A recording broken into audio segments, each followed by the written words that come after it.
So the cast for him is his opponent, right? His opponent is not Macri, is not Christina Kushner, it's not one person, it's this political cast. And he has redefined what being part of the cast means. So to him, being part of the cast means that you object the changes that he's proposing. So if you were a politician for 100 years, but you want to embrace the changes that he proposes, then Milei says, fine, then you're not part of the cast, no matter where you come from. Now, if you object these changes, it is because you want to maintain, the old privileges, and then you're part of the cast. So that's how he has redefined these. I am Eugenia Lostri, Lawfare's Fellow in Technology Policy and Law, and this is the Lawfare podcast, December 13, 2023. You may have heard of Javier Milei, Argentina's new president, thanks to some of his eccentricities, like his 5 cloned dogs or his reliance on a chainsaw prop to illustrate the need to cut public expenditure.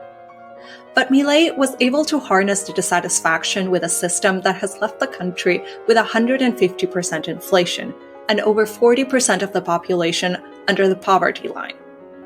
Now, the self-described anarcho-capitalist libertarian will attempt to turn the economy around with shocking fiscal adjustment.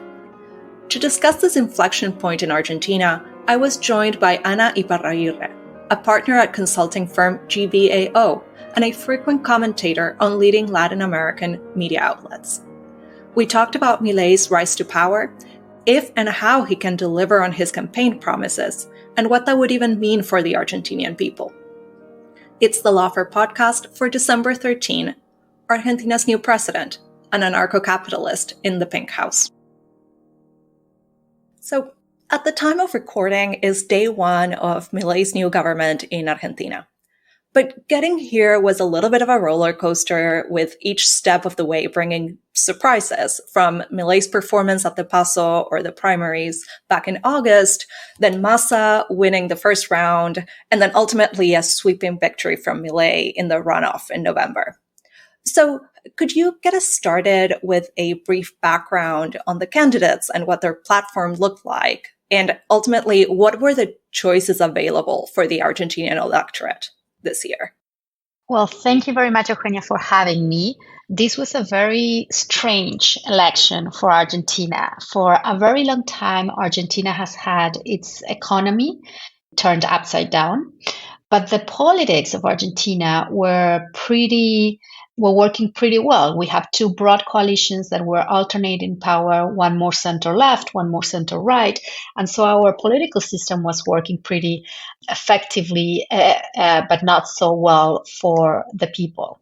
Because the economy has been struggling for so long, and the people started blaming the political class for the situation they were in, something started breaking in these coalitions. And so suddenly these 2 coalitions were seen as responsible for where the country was heading, and Argentines were looking for something different.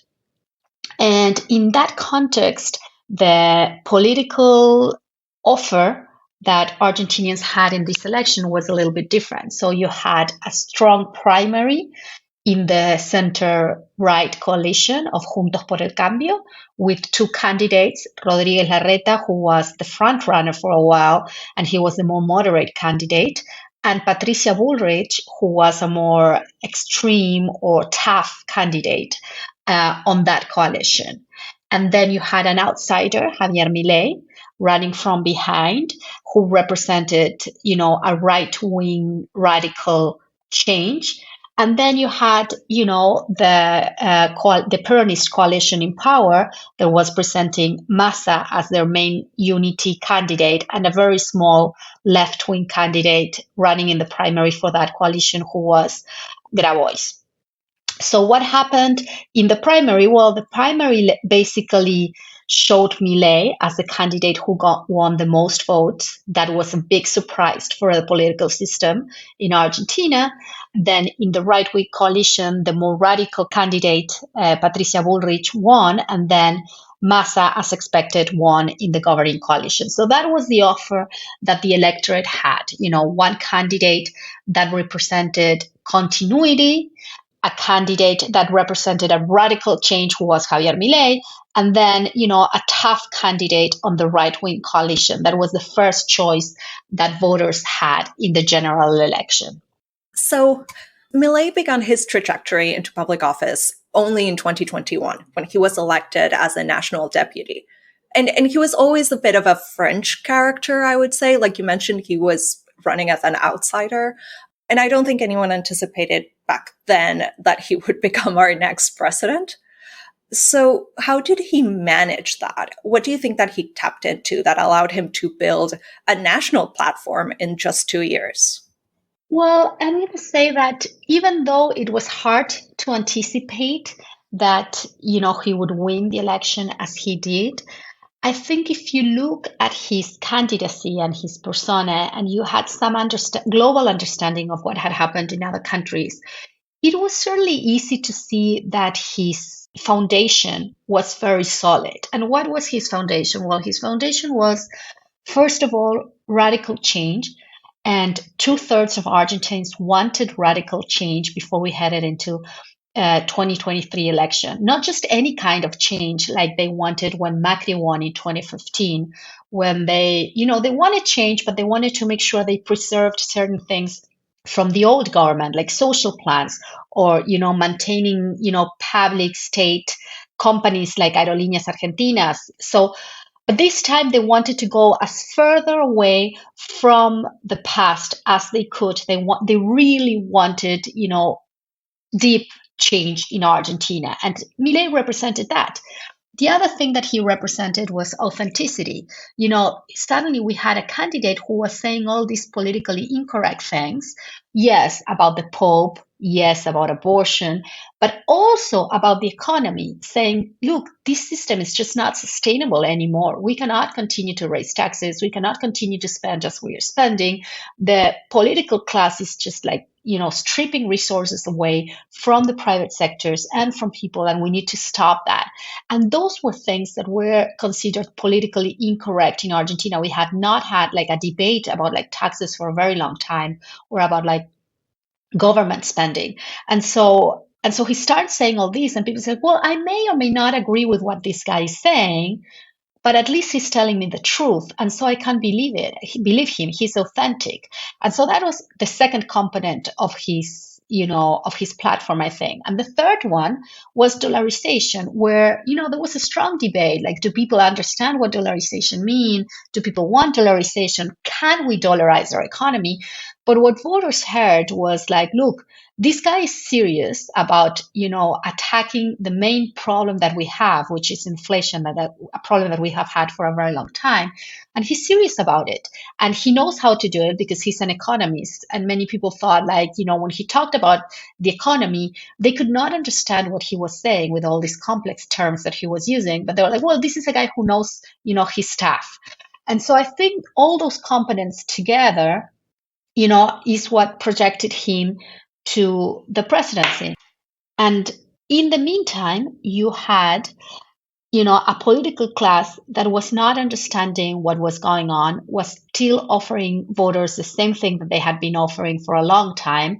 And they did not understand that, voters were like, okay, we've had enough. We tried, with you several times, and you just couldn't deliver what we needed. So we may as well just try something good that may or may not resolve our problems, but at least we're trying, an alternative. Right. And that kind of approach, that authenticity, do you think resonated across different voter demographics, or was it mostly focused on a particular group? Yes, certainly. I think that was the most interesting thing that happened in this campaign. For a very long time, campaigns in Argentina had been defined by Kirchnerism against anti-Kirchnerists, right? So you had like the Kirchneristas and people who oppose the Kirchneristas. And actually, the opposition coalition had little in common with each other. The only thing that maintained them united was the threat of a strong Kirchnerism that could win in the first round. So unless they stayed together, they risked like losing the election in the first round. And once Kirchnerism weakened, then there was not a lot of reasons for this coalition to maintain like united. And so you started seeing a lot of frictions there in that coalition. And Milei went into the political spectrum saying like, look, this is not about Kirchnerism or anti-Kirchnerism. In fact, and we can talk about that later, if you see his relationship with Christina Kushner yesterday when he was sworn in, was a very cordial relationship. They even smiled and laughed. And that's something that would have been absolutely impossible between Cristina and Mauricio Macri. So he says like, this is not about like anti-Kirchnerism. I'm proposing something different. Now, what's going to divide and define this election is the caste, the political caste, and their privileges, and the rest of Argentine citizens. And that allowed Milei to build a very broad coalition that included men, although not only men, that included mostly young people who were the first ones who arrived to the Milei-like phenomenon. But it also included lower income people that Macri had never been able to appeal to. And so, because these lower income people feel like, okay, this is a guy who is like against the powerful, well, he may be for me. But that was not what they saw in Mauricio Macri. They never really saw a guy who was going to go against the powerful. And so I think that really broke how the society in Argentina was organized politically. We'll see whether he's able to maintain that as he governs. But if he does, it really redefines how the coalitions and the political spectrum is organized in Argentina. So that's interesting, right? Because if I remember correctly, back in 2015, Christina Kushner, who was, the president at the time, didn't even show up to the transfer of power when she was supposed to hand it over to Macri, right? Yeah, absolutely. There's something different here. I mean, one of the things that I like to say is like, well, most of Argentines were surprised by Milei's victory, but there were two people who were not surprised. Mauricio Macri and Christina Kirchner. Both of them had been president, and both of them in March, April this year, they stated publicly that the runoff election was going to be against Milei. Macri said, like, we're going to go, he thought his coalition was going to go into a runoff with Milei. That didn't happen, but he saw Milei in the second round.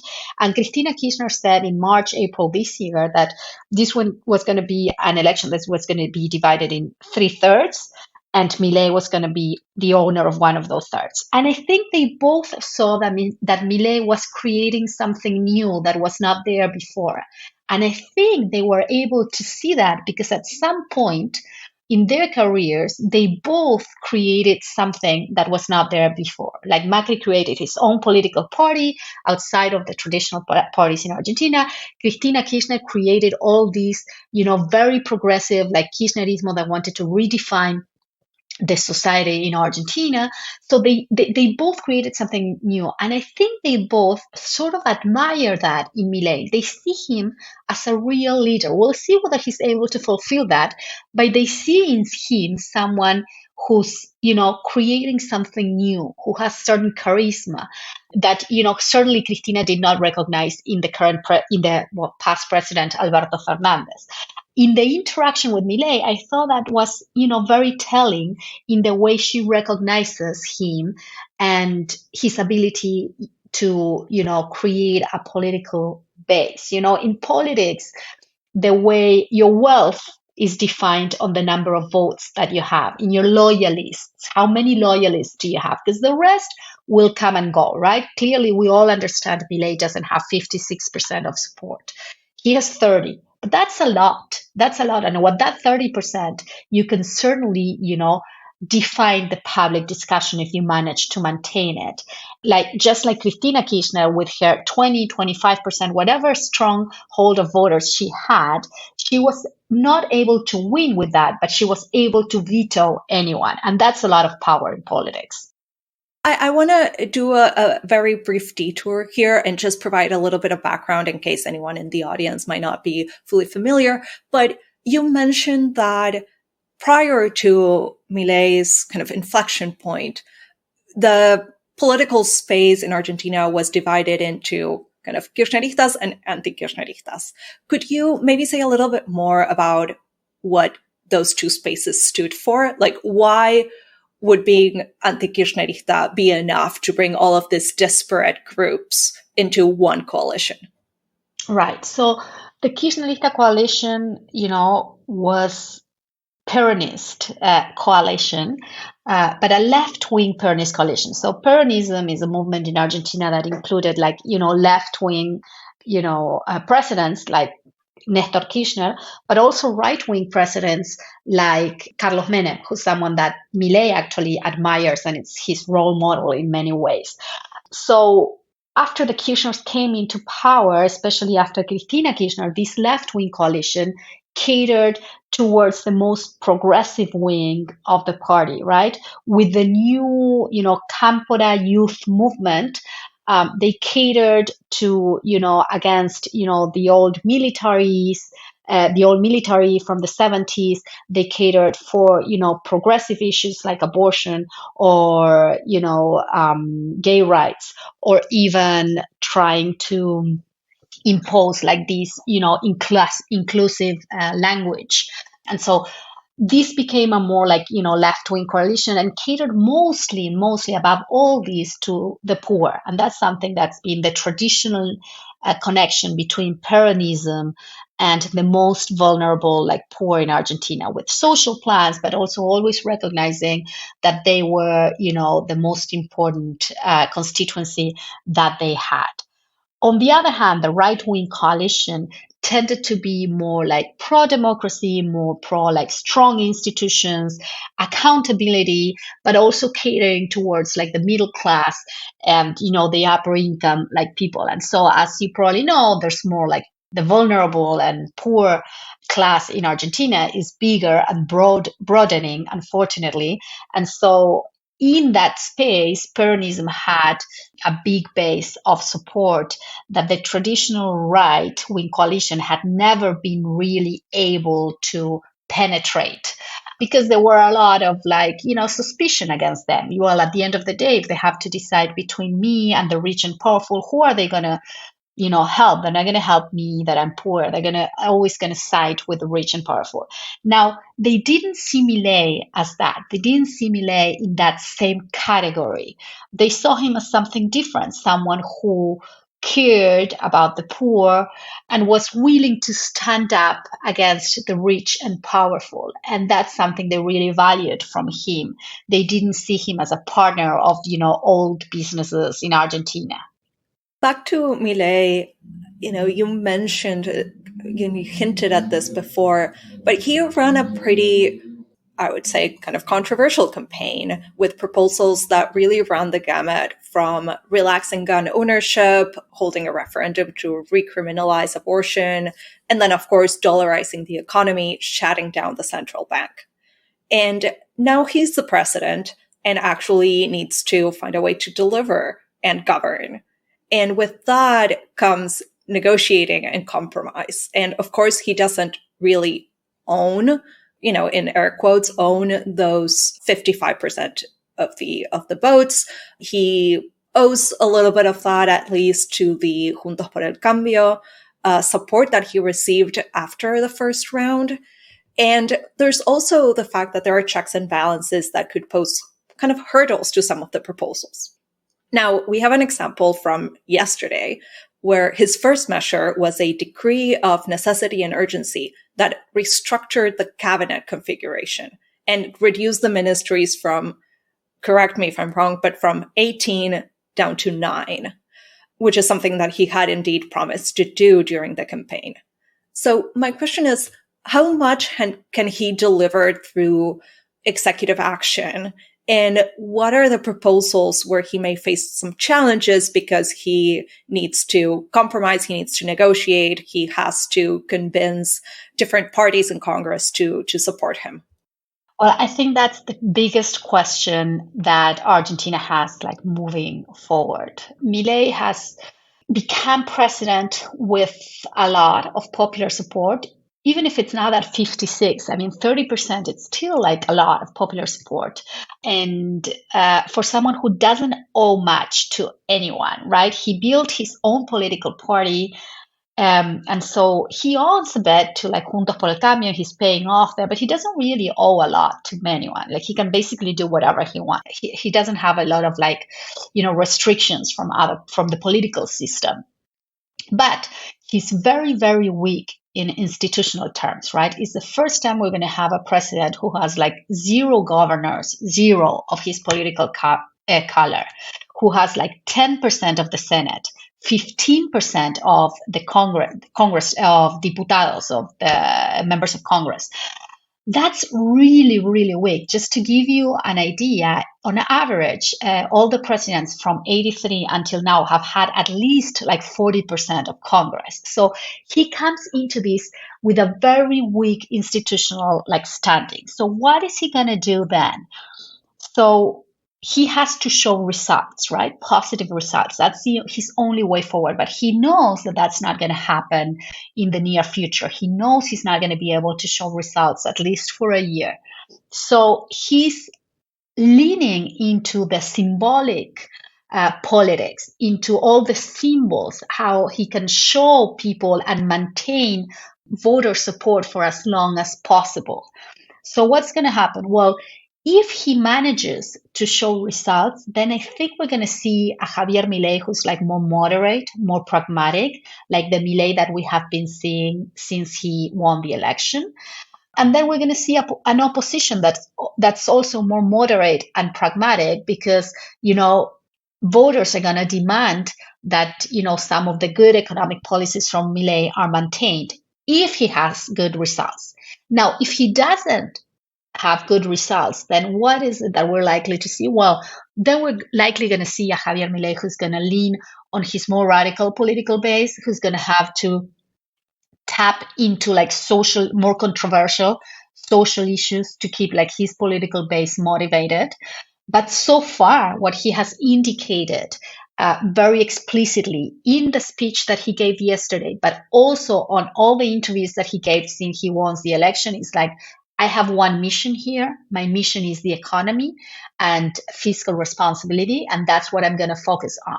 In fact, in one interview that I thought it was very telling that he gave after he won, I think the day after he won, he said, like, look, I have a mandate. My mandate is to reduce inflation, improve salaries, try to reduce insecurity, and the rest, well, the rest is life. That's exactly what he said, meaning like, the rest is not my deal. We'll see what happens with the rest. And in the speech that he delivered yesterday, also, his focus was like almost 100% on the economy. And he didn't really tap into other issues. Mining, environment, he talked just slightly about education and infrastructure, but that was it. He didn't talk about all the issues that a president is supposed to talk when they deliver their speech. So we'll see what happened. I think at the end of the day, what Javier Milei we see moving forward will depend on whether he's able to deliver results or not. And then another element that I thought was interesting, and I wonder how it's going to shape what Milei we see, is that even though throughout the campaign he kind of run and had indeed a chant asking the political elite, the casta, to leave, saying que se vayan todos. That was one element that he said, I'm just going to have everyone leave, and then we're going to bring this actual radical change. But now that he is the president, we actually see that he's bringing in some experienced politicians from even other parties to fulfill some of the key roles. And in the meantime, even some of his closest allies, people like Ramiro Marra or Carolina Píparo, who run for governor of the city of Buenos Aires and the province of Buenos Aires, respectively, they have not secured roles in the cabinet. So is your expectation that bringing in these new members, people from outside his own party, will they have to adopt Milei's vision, fully embrace that in order to maintain their roles, or will they temper his political agenda? Well, first of all, let's try to understand how he has redefined the caste. So the caste for him is his opponent, right? His opponent is not Macri, is not Christina Kushner, it's not one person, it's this political caste. And he has redefined what being part of the caste means.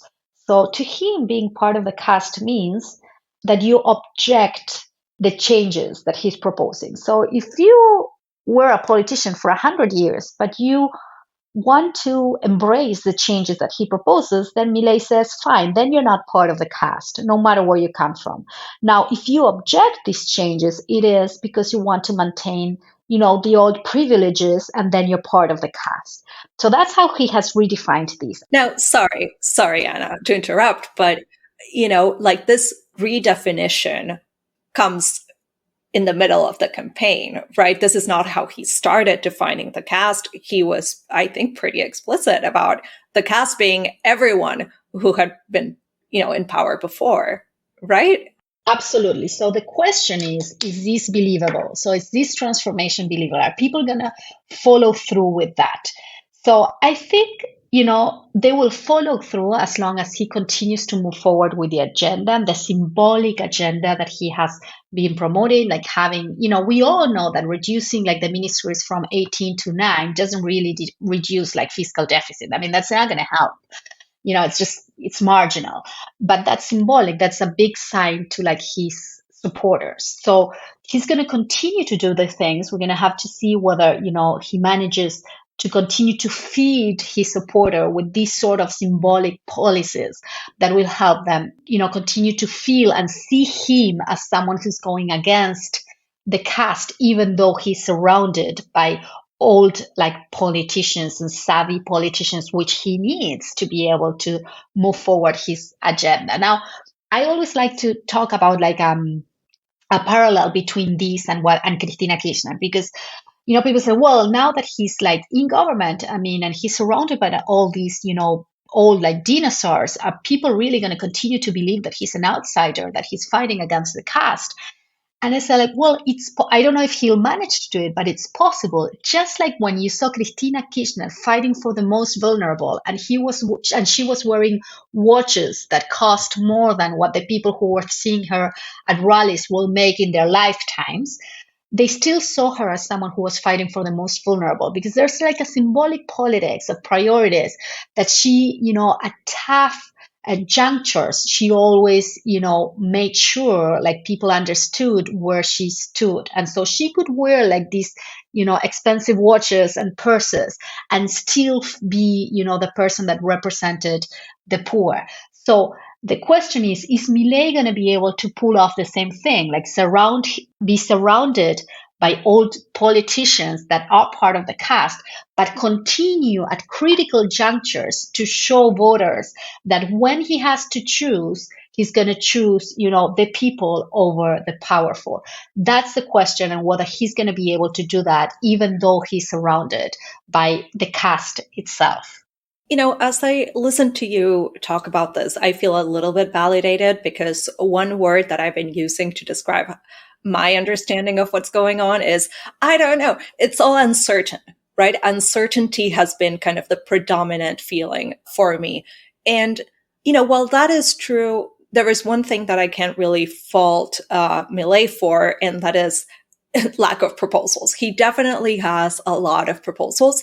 I think, of course, some of his most attention-grabbing ones, the ones that he likes to talk about the most because of his background, are around the economy, how to turn it around.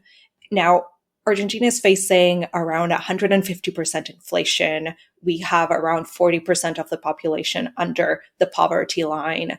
So tell us a little bit more about his plan for the economy. How is he hoping to address all of this, and how viable do you think the plan is? Well, first I'd say we don't know. We have no idea. I mean, no one, I think tomorrow is the first day the economy minister is going to talk, and he's going to give some, indication of where the economy is heading. So we really don't know. What I would say something like, he did have many proposals, but I don't think his support was a support for a specific economic plan. In fact, if you look at his, flagship proposal, like dollarization, only 6 out of 10 voters of La Libertad Avanza, like his political party, favored dollarization. That's extremely low. I mean, if your own supporters, only 6 out of 10 support your flagship policy, in other circumstances, I would say like, hey, dude, you have a problem here. Well, he didn't have a problem because his support was not because of these proposals. His support was because people wanted change and as radical as you could possibly get it, and authenticity, and someone who would fight, they could believe in. And so it was going in a different direction. So I think there is some flexibility in terms of the proposal because people did not vote for a specific economic plan. Now, we don't know what that plan is going to be. There's a lot of like new people in government, also a lot of people who have been in Macri's government, so they have been in power just like 4 years ago, so they have some understanding of what's going on. And we'll have to see. I mean, I think he was smart yesterday, but also took a big political risk. I mean, he understood from Macri that there's two things that he needs to do. He needs to explain people that what's going to come ahead, manage expectations. What's coming ahead, it's going to be rough, very rough, he said yesterday.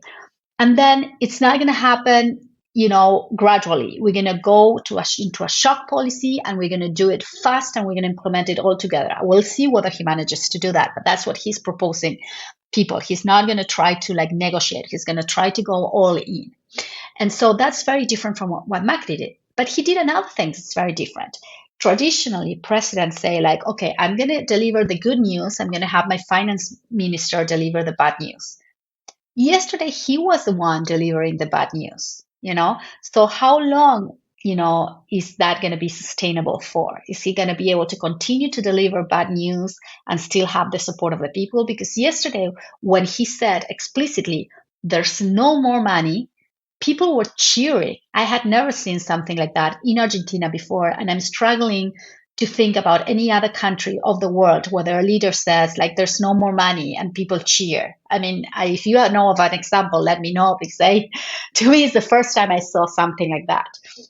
So I think we'll have to wait and see what happens. But certainly, his economic policies, there's some flexibility there on how to really define what the economic plan is going to be. The question is, do they have an economic plan? And we haven't really seen that yet. So there seems to be a tension here, right? Because you say that he was elected because he was going to bring this radical change, but his specific policies, even his flagship policies, don't have big support from the people that chose him. And do you think that once the plan, whatever the plan is, comes into motion and it starts actually affecting people's livelihood, right? Like, it's going to be rough, it's going to be a shock, it's going to be quick. That's going to be a lot on people who are already living in a very uncertain economy, and it's going to affect more people. Will that affect his support? And what would tempered radical change look like if not? That will certainly affect his support. It will. He's going into this with, an opposition that also doesn't really know where it stands. It doesn't have like a clear path of what type of opposition is going to be, who's going to lead that opposition. So he's got some time there in terms of having like his opponents like confused. But certainly once he applies the policies that he said yesterday he wanted to apply in terms of like reducing like government spending, that's going to have a direct effect on people's like pockets. I mean, he said yesterday we should anticipate a 50% monthly inflation, 50% monthly inflation. That's impossible. I mean, it's just like, and so that's going to send like a lot of people below the poverty line. So what's going to happen with that? Are we going to have social unrest? And if we have social unrest, is he going to be willing to take the policemen out on the streets to try to calm them down? I think that's the big question, Or are people going to say like, okay, let's like deep breathly try to suck it up, like, 3 months, 6 months, and see if we can, get on the other side. Well, we don't really know what's going to happen with that. We have Christmas right around the corner. That's generally a very tense period of time in Argentina, with people like having more like social demands for like, Christmas boxes and food and presents. And so it's generally the most like tense social moment in Argentina. And so he's going to be implementing these reforms at a time that's very sensitive for Argentines, because they want to like take like food to their table, because they want to have like a gift for their kids. And so I think that's, the big question that we have moving forward. I mean, how much Argentine society that's already struggling, it's already like on the fence, are going to be able to put up with. And then there's the question of the timeline, right? I've heard that it's going to take from a year to 2 years for things to start getting back on track, coming from his people. Do you think there will be a plan for how to support the population in the meantime? Or is it, you just gotta face it for 2 years and then things will slowly be better? Well, if there is a plan, I have not seen it, Okay. and they have not like put it forward. So I wouldn't anticipate there is. I mean, there is a social network of support in Argentina with social plans that if he doesn't like dismantle that, that should serve some. But like, how are you going to sustain that and at the same time cut like government spending? It's something very hard to explain. So I think we should be, heading into having like social tension. I mean, we should anticipate that there is going to be like social tension on the streets in the future as people start feeling, because it's going to come from everyone, everywhere, it's going to come from like rising inflation. It's going to have from like higher like tariffs for utilities like gas, electricity. I think gas, like for cars, like increased like 30% yesterday or the day before. So I think, it's going to hit you from absolutely everywhere. And so in an economy that's more deregulated, how are you going to be able to, make sure people don't lose their jobs? So I think it's going to be, very, very, very tough. Now, the question is there someone on the other side? Is this going to be just chaos of like unarticulated demands? Or is there someone on the other side who's going to lead this protest, who's going to be able to capitalize, on all the, rejection that these policies are going to have in a large part of society? Well, so far, we have not seen that person yet. Cristina has very high and favorable numbers. There doesn't seem to be someone there who's like sticking up their neck yet. So we'll see. Is it going to be Axel Kicillof from the province of Buenos Aires, who seems to be, the leader of the Peronist party, after Massa's defeat? Well, we don't know yet, and so I think we're going to have to see whether, someone articulates as the, spokesperson for all these protests, or we are just seeing like, isolated like protests that are not really being capitalized by a different political force. So you mentioned tariffs. And I think that's interesting, especially for a utility like electricity, as Argentina is heading into the summer.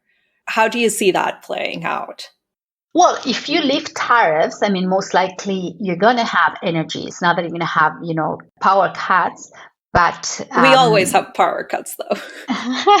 Yeah, but not, I mean, it shouldn't be significant. Now they have the gasoducto. I mean, I think I do not anticipate that if they lift tariffs, but I'd like to see whether they can do it and whether the Supreme Court lets them do it. Remember when Macri wanted to do this, he hit like a wall with the Supreme Court, and so he had to reverse a lot of his policies. So we'll have to see whether he's able to do it.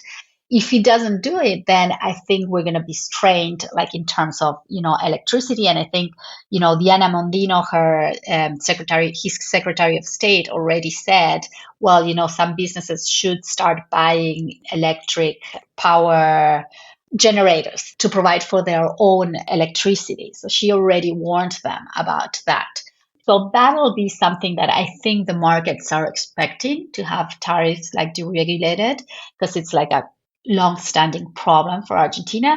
But once you get your bill and you realize that you're going to be paying 8-10 times more for electricity that you were paying, and at the same time you're going to have, as I mentioned, 50% inflation in food and schools and and gas and everything else, how are you going to pay for all that? I mean, you can increase tariffs as much as you want, but are people going to be able to pay for it with the current salaries? I mean, it sounds like that's, pretty unlikely.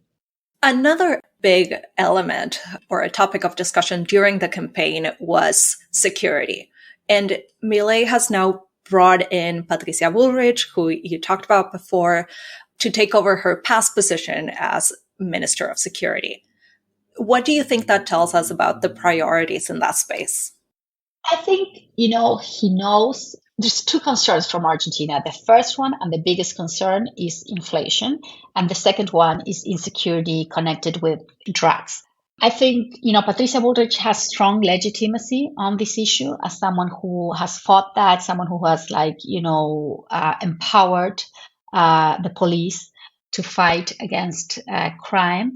And so he basically, empowered Patricia Bullrich to take care of this issue, which he thinks, it's something that they should focus on. But that's not his main agenda or his main concern, which I repeat, is the economy. That's what he's really focused on. But I'd say, if you had to pick one second tier issue important to him, well, that would be security for sure. So I'd say, he has decided to put this in the hands of Patricia Bullrich, who's someone who has had experience on this area and it's pretty well respected on this area. And, it's well known for being tough on crime. And so we'll see whether she's able to deliver results. Now, one thing is to fight crime and organized crime, and a very different thing is how do you manage protests on the street if they are widespread and across the board? What do you do about that? You cannot just take the policemen to repress protests if you have them all across the country. So we'll see if that happens. If that happens, I think that's going to pose a serious challenge to Patricia Bullrich on how to handle that in a way that, of course, respects people's right to protest.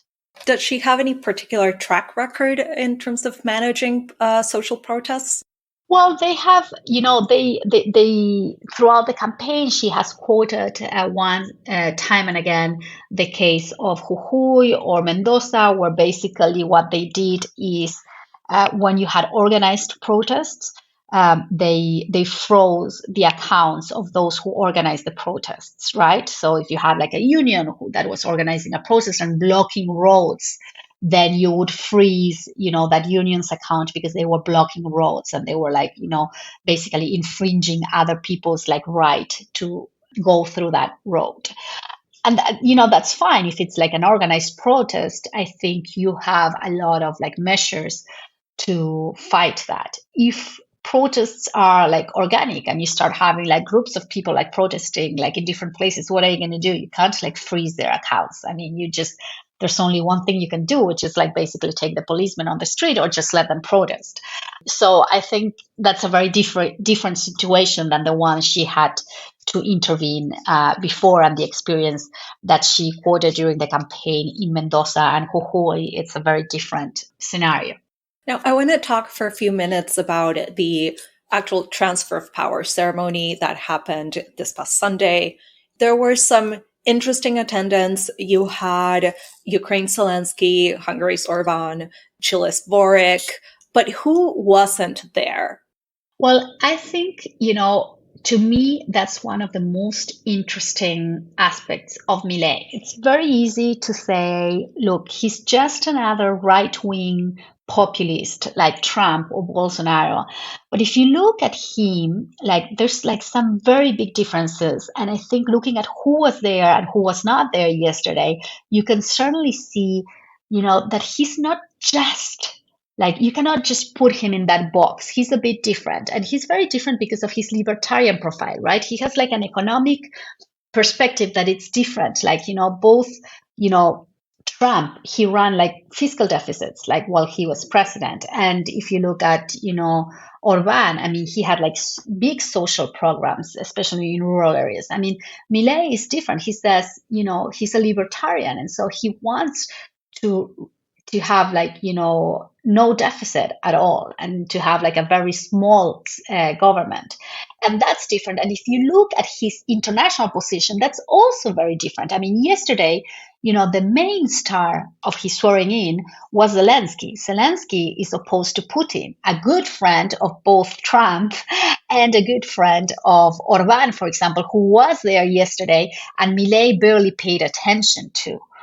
So I think you can see in his international alliances something different. So in terms of who was not there, I'd say, the main figure who was not there is Lula da Silva, right? Bolsonaro was there with his son and a bunch of people, and Milei was very friendly to Bolsonaro, but Lula was not there, even though, he sent, the person that Lula sent was the first person to greet Milei after he was sworn in. So they managed to build those bridges.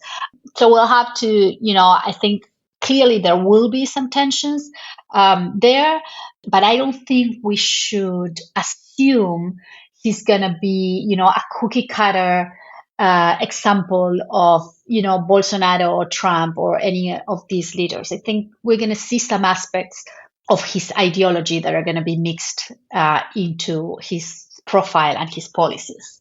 I think it's interesting that you mentioned Putin and Russia, because what was it, in February of last year, we had Alberto Fernandez, then president, say that Argentina would be Russia's door into Latin America. And it seems like we have a very different position from Milei.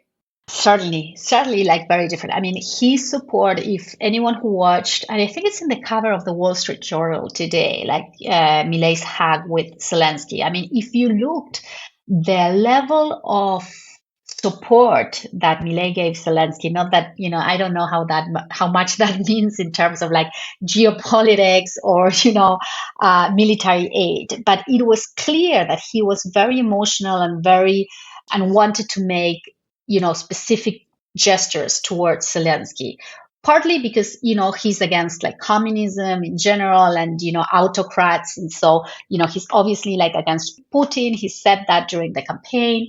Part of it, because I think he reflects himself in an outsider who was a comedian who came into power and ended up having to fight a war against a big enemy, being a small country.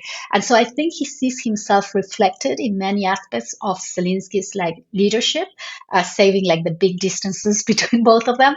And so he made a very strong attempt to show how important for him was Zelensky. Now, he's doing other things that are also surprising. We're going to have, a rabbi as ambassador to Israel for the first time. The traditional mass that leaders go to after they are sworn in was turned into a multi-religion ceremony where the main figure of that ceremony was a rabbi and not a priest.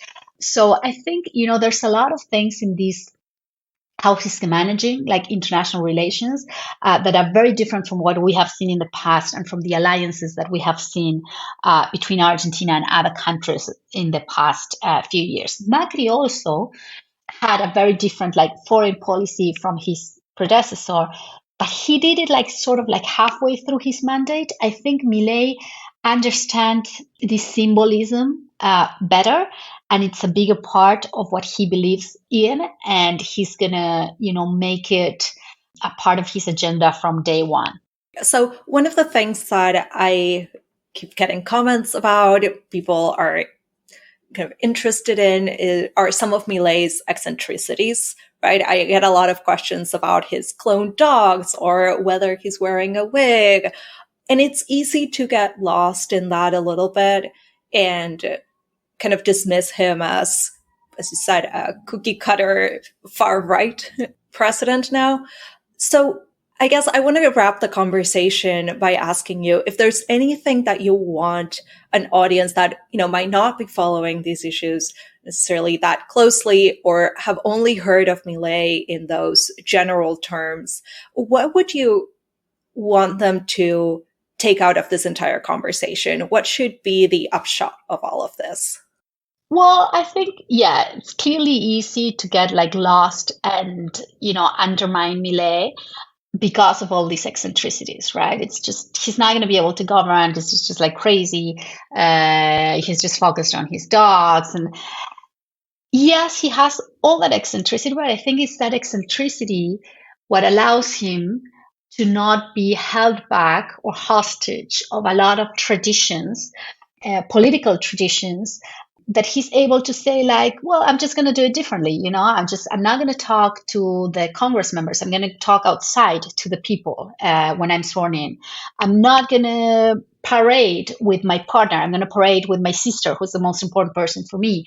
And, I'm not going to, broadcast the swearing in of my ministers. I'm just going to do it closed doors. So he's less attached to all these things.